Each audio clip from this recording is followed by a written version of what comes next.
उत्पादक शेतकरी आणि कांदा निर्यातदारांसाठी मोठी बातमी अशी की बांगलादेशने कांदा आयातीला परवानगी दिली आहे। उद्या 7 डिसेंबर पासून प्रत्येक दिवशी 30 टनाचे 50 म्हणजेच कांदा आयात परवाने दिले जाणार आहेत, आयपी दिले जातील। या आयातदारांनी यासाठी अर्ज केलेले होते आणि त्यांनाच हे आयपी परमिट दिलं जाईल असं कळत आहे। याचबद्दल अधिक माहिती आपण जाणून घेणार आहोत। आमचे प्रतिनिधी बब्बू शेख आपल्या बरोबर आहेत। बब्बू, काय माहिती याबद्दल?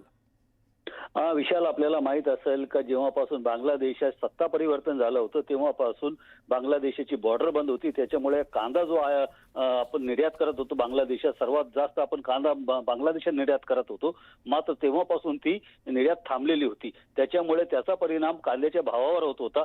सध्या कांद्याला भाव कवडीमोल भाव मिळत आहे, त्याच्यामुळे शेतकरी संकटात होते। आता एक त्यांच्यासाठी एक दिलासा देणारी बातमी आहे का उद्यापासून ज्यांनी ज्या कांदा निर्यातदारांनी अर्ज केलेले होते बांगलादेश सरकारकडे, त्यांना आता परवानगी देण्यात आलेली आहे आणि रोज 15,000 क्विंटल कांदा निर्यातीची बांगलादेशने परवानगी दिलेली आहे।